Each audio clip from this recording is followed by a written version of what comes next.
السلام علیکم ورحمۃ اللہ وبرکاتہ۔ عورت کے 4 کاموں کا انعام۔ عورت جب یہ 4 کام کریں گی اللہ تعالیٰ اسے کیا انعام عطا فرمائیں گے۔ چلتے حدیث کی طرف۔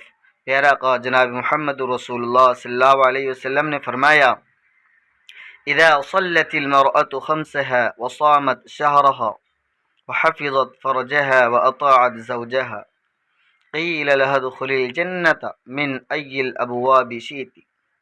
ترجمہ: جو عورت 5 نمازیں پڑھتی رہے اور رمضان مبارک کے روزے رکھتی رہے، اپنی شرمگاہ کی حفاظت کرتی رہے اور شوہر کی فرمانبرداری، شوہر کی اطاعت کرتی رہے، اسے روز قیامت یعنی قیامت کے دن اس سے کہا جائے گا کہ جنت کے جس دروازے سے چاہے داخل ہو جا۔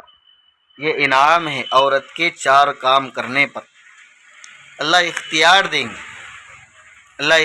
دیں گے اسے کہ تو جنت کے جس دروازے سے چاہے داخل ہو جا۔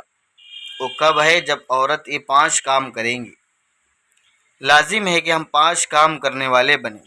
5 وقت کی نمازیں پڑھتے رہے، رمضان المبارک کے روزے رکھتے رہے، اپنے شرمگاہ کی حفاظت کرتے رہے اور شوہر کی فرمانبرداری، شوہر کی اطاعت کرتی رہے، اسے روز قیامت کہا جائے گا، قیامت کے دن جنت کے جس دروازے سے چاہے داخل ہو جائے۔ والسلام علیکم ورحمۃ اللہ وبرکاتہ۔